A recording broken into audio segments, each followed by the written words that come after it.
Bom dia. Em Imperatriz cresce as denúncias de violência contra idosos. Aumenta o número de casos de microcefalia no Maranhão e São Luís é a cidade com maior incidência. No estúdio vamos falar sobre as novas regras ortográficas e mais. Motoclube anuncia a chegada de reforços para a temporada 2016. Hoje é 6 de janeiro de 2015 e o Bom Dia Maranhão já está no ar.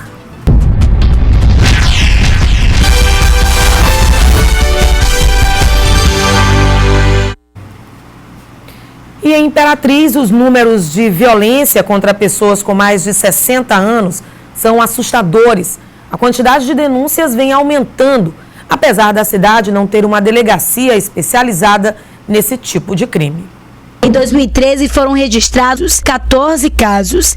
Em 2014, o número triplicou, subiu para 81 casos. E em todo o ano passado, 94 casos de maus tratos contra idosos foram registrados. As pessoas estão mais confiantes, estão denunciando. Existem vários também, instrumentos legais que as pessoas que confiam, em denunciar e para que realmente o idoso possa viver com dignidade. Por dia, pelo menos 20 idosos são vítimas de algum tipo de violência aqui no Maranhão, sendo que aproximadamente 50% dos casos são os próprios familiares e os filhos ficando em primeiro lugar. O tipo de violência mais registrado é a negligência, seguido de violência psicológica, abuso financeiro, abandono e agressão física. Geralmente, o agressor é do contexto familiar e isso dificulta. É definido como atos de violência toda e qualquer ação ou omissão praticada contra a terceira idade, devendo ser denunciado. Outra dificuldade é em relação à falta de uma delegacia especializada na região. Nós estamos, tanto o Conselho Casa do Idoso e toda a rede de proteção ao idoso, estamos nessa luta. Nós temos também o que nós temos pedido aqui para o Estado, é uma delegacia especializada do idoso, porque nós precisamos realmente punir esses agressores, e você sabe que uma delegacia especializada vai coibir, vai fazer com que o agressor tenha medo, porque você sabe que quando existem leis realmente que punem, a pessoa realmente tem medo, receio. Então nós precisamos de uma delegacia especializada do idoso aqui no município. E de acordo com dados do Instituto Nacional de Pesquisas Especiais, em 2015 o Maranhão teve um aumento de 17% no número de focos de incêndios florestais em comparação com o ano de 2014. No Maranhão, o número de focos passou de 25,7 mil em 2014 para 30,1 mil em 2015.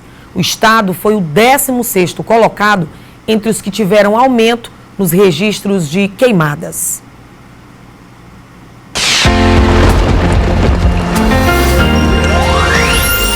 Quarta-feira de chuva frequente, forte e volumosa no sul do Maranhão. As demais áreas têm sol, calor e pancadas de chuva no decorrer do dia. Em Colinas, as temperaturas devem variar entre 24 e 36 graus. Em Chapadinha, a máxima será de 35 graus. Em Caxias, 37 e em São Luís, 33 graus. E olha só, continua aumentando o número de casos de microcefalia em todo o estado do Maranhão. Já são 105 casos associados ao Zika vírus. Vamos ao vivo saber mais informações com o repórter Clécio Bertozzi. Ô Clécio, entre os municípios, São Luís foi o que apresentou maior incidência, é isso mesmo? Bom dia. Bom dia, Eliene. Bom dia a você de casa. Olha, Eliene, é isso mesmo. Foram 29 casos de microcefalia só aqui em São Luís. A capital é seguida dos municípios de São José de Ribamar, que apresentou 8 casos, Buriticupu com 7 casos e o município de Imperatriz com 6 casos. O estado do Maranhão já registrou nesse ano 105 casos de bebês com microcefalia, distribuídos em 48 municípios. O número de casos no estado aumentou em relação à última semana do mês de dezembro do ano passado, quando foram contabilizados 93 casos. Ainda conforme a atualização dos novos números, dos casos agora revelados, 34 mães apresentaram sintomas do Zika vírus em algum momento da gestação. O Ministério da Saúde declarou estado de emergência em saúde pública no país por causa do aumento de casos de microcefalia no Nordeste. A microcefalia é uma condição rara em que o bebê nasce com o crânio do tamanho menor do que o normal.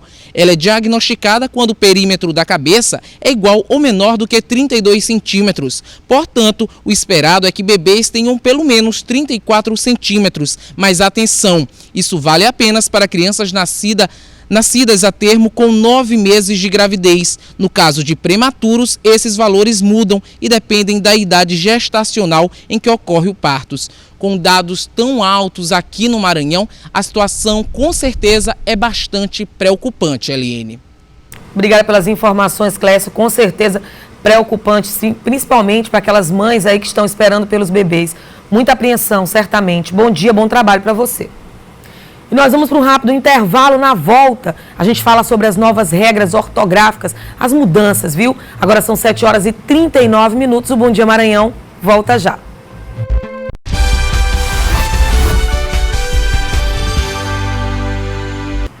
E a gente volta falando de economia.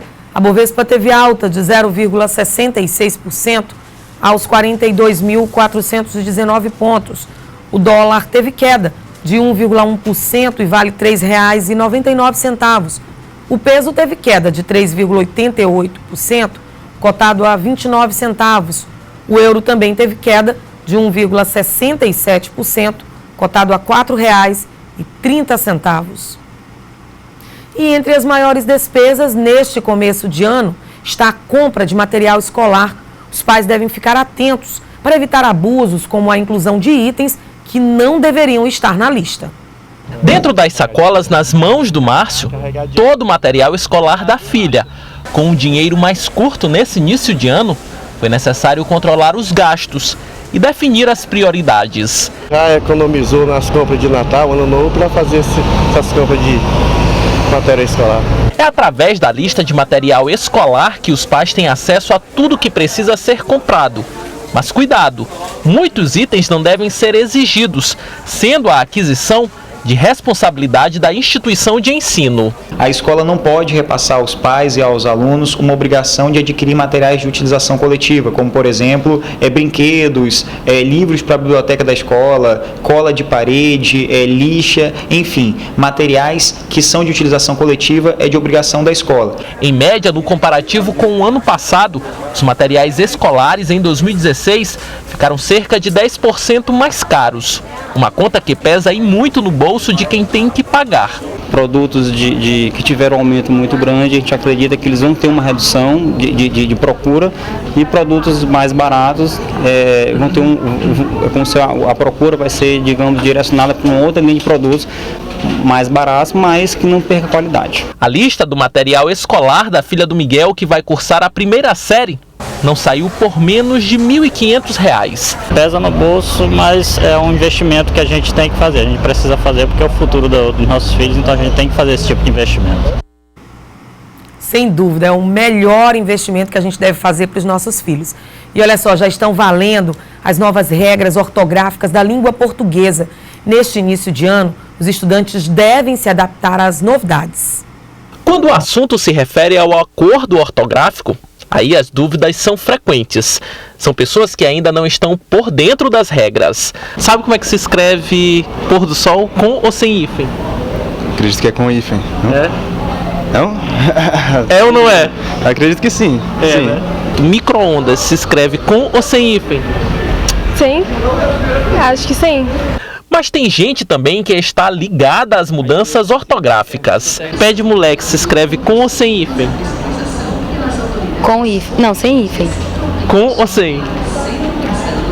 Sem, eu acho que agora na nova ortografia sem. A partir de agora, atenção redobrada. É que o uso ou não do hífen, da trema e de outros acentos estabelecidos no acordo ortográfico em 2009 passaram a valer em 1º de janeiro desse ano. Essa, inclusive, tem sido a preocupação de quem deve prestar vestibular ou mesmo se submeter a provas de concursos públicos.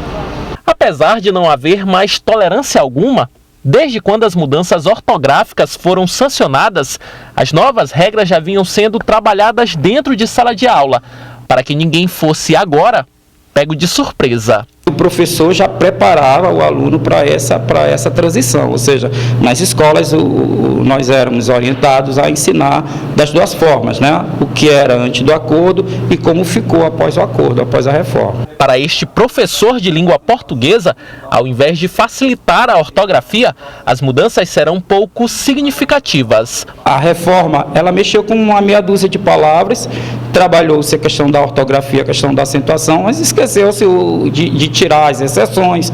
Quer dizer, acaba ficando uma coisa um tanto quanto confusa, em alguns casos sem a fundamentação necessária, o que em vez de facilitar para o usuário da língua portuguesa, acaba por dificultar esse processo de uso da língua. E olha só, para entender melhor essas mudanças, eu converso agora com a doutora em Ciências da Educação, Vera Lúcia da Silva Lima.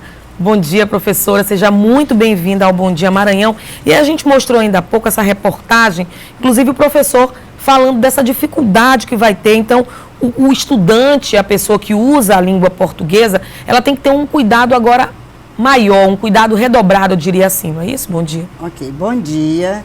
É um prazer estar aqui e agradeço já de antemão o convite, porque é sempre bom nós esclarecermos em relação à língua, o uso dessa língua, da língua que nós falamos. Em relação ao acordo, nós ouvimos há pouco, né, o professor dizer que praticamente as mudanças foram poucas. De fato, o que alterou, mas foi em relação à escrita, como o próprio nome diz, acordo ortográfico. Sim. Então, o que nós temos? A questão do trema, que ele deixa de existir naquelas palavras que utilizavam, que era o quê? Quando você tem aquele que não é dígrafo, não é? Quando o U do grupo GU e QU era pronunciado, antes de E e de I, o que acontecia? Nós usávamos o trema, como em tranquilo. Agora não mais. Não, só para ficar claro, o trema deixa de existir, mas a pronúncia permanece. Sim, porque o acordo afeta a escrita, sim, não é a fala, não, sim, é a oralidade. E esse acordo, o objetivo maior dele, professora, foi unificar realmente a ortografia com outros países? Sim, o acordo tenta fazer essa unificação entre os países lusófonos, ou seja, aqueles que falam a língua portuguesa.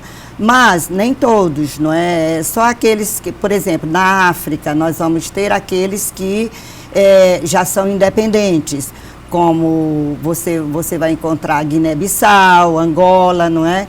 Então, de fato, vamos dizer assim, quem administra melhor, quem lidera a questão do acordo é Brasil e Portugal. Sim. Embora saibamos que esse não é o primeiro acordo. Não é? Nós já tivemos outros e que, de fato, eles quase não são cumpridos. Pois é, talvez não tiveram o impacto que esse, sim, está tendo, né, atualmente. E aí a gente fala dessa tendência que foi unificar a ortografia, mas o que a gente percebe é que muitas pessoas estão reclamando, sim, né? Muitas pessoas já estão reclamando da dificuldade, né, do cuidado, da confusão. Mudaram um pouco as coisas, como a senhora bem falou, como o professor também falou, mas mudou o suficiente para confundir um pouco as pessoas, né? Principalmente a questão do hífen. Eu vejo no acordo que o hífen, em vez de, vamos dizer assim, facilitar a escrita, ele veio dificultar. Então, é tão provável que o VOLPE, que é o vocabulário ortográfico da língua portuguesa, não é, que foi lançado pela Academia Brasileira de Letras, né, de Ciência, em convênio com, vamos dizer assim, em parceria, em comum acordo com a de Lisboa, nós vamos observar que eles já tiveram até que fazer uma errata. Por quê? Porque o acordo, principalmente em relação ao hífen, destaco aqui, ele não ficou bem claro. Sim. Algumas permanecem, outras não permanecem, e isso aí dificulta. O que nós recomendamos é que quando o aluno ou a pessoa que for escrever tiver dúvida, recorra a esse material, para poder, será se ficou hífen, será se não ficou o hífen, porque de fato é complicado até para nós professores, nós fazemos esse exercício. Quer dizer que a gente falando do hífen aqui, aí vem logo vários exemplos aqui na nossa cabeça, quer dizer que esse acordo ortográfico, essas regras, elas podem mudar mais uma vez, principalmente por conta dessa confusão com relação ao hífen, professora? A língua, ela sempre está em mudança. Embora saibamos que a ortografia não esteja diretamente ligada com a questão linguística, sim, é bom que se diga, não é? Porque na língua você... O que acontece? É que nós temos os níveis fonológicos, morfológicos, sintático, semântico, mas a ortografia, como nós temos a questão dessa relação fonema-grafema, ela afeta. Eu acredito que, com certeza, como eu já falei no início, não é esse o primeiro acordo. Sim, né? Sim. Eu acredito que, como agora passa a valer, porque de 2008 deram um prazo para 2012, não foi cumprido. Nós temos agora um novo prazo a partir de janeiro, não é?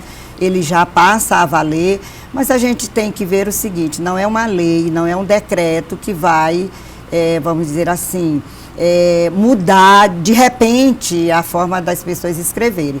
Isso aí vai ser um processo mais longo. E lento também. Lento também, para que as pessoas, os alunos, os escreventes, não é, vamos dizer assim, os usuários da língua escrita possam se adaptar. Então, eu acredito que ele está sendo avaliado, com certeza alguns pontos serão retomados, não é? Uma outra mudança também, professora, com relação aos acentos diferenciais que deixaram de existir, com exceção de alguns casos, não é isso? Como pouquíssimos, não é? Pouquíssimos casos, assim, que me vem à memória, assim, de imediato. Nós temos, permanece ainda o pode do pretérito perfeito, de poder, não é? Para diferenciar de pode. E o verbo pôr, ele continua com acento, né? O verbo pôr. Mas os demais acentos diferenciais, como pera, não há mais, que usava quando era o substantivo, sim, pera era acentuado para diferenciar da preposição arcaica pera. Nós temos o pelo, não é, de pelo, do verbo pelar. Então veja que esses acentos eles caíram. Sim. Não é? Não há mais. O que vai determinar se é pelo ou pelo é a questão do contexto. O contexto da frase. O contexto da frase. Professora, olha, vocês vão ter trabalho com certeza, viu? É um processo realmente muito lento. Verdade. E aí, para finalizar a nossa entrevista, qual a dica que a senhora deixa para os nossos telespectadores aqui do Bom Dia Maranhão? Tem algum macete mesmo para as pessoas visualizarem, aprenderem realmente na prática todas essas mudanças, essas regras? Um livro, alguma coisa que elas devem recorrer? Sim, olha, primeiro, a dica que eu dou é escrever a palavra, ficar com o uso daquela palavra que ele tiver maior dúvida. Mas há um livro de Evanildo Bechara que eu considero assim muito interessante, eu até trouxe aqui, A Nova Ortografia. Sim. Ele traz assim, explica o acordo bem detalhado, é uma obra didática e ele ajuda muito. E também o Volpe. Não é? O Volpe, quando você tiver dúvida, por exemplo, porque a dúvida maior é só no hífen. Certo. Eu vejo nesse acordo, o maior problema foi o hífen. Então, você recorre lá para que tenha a sua escrita, não é? Adequada ao novo acordo. Pronto, maravilha. Conversei com a doutora em Ciências da Educação, Vera Lúcia da Silva Lima, mais uma vez, muitíssimo obrigada pelos esclarecimentos. Bom dia para a senhora. Bom dia, mais uma vez eu agradeço estar aqui e me coloco à disposição para quaisquer esclarecimentos, caso haja necessidade. Com certeza, obrigada mais uma vez. E olha só, vamos para um rápido intervalo e na volta a gente fala do Motoclube, que anuncia a chegada de reforços para a temporada 2016. 7h55, eu volto já.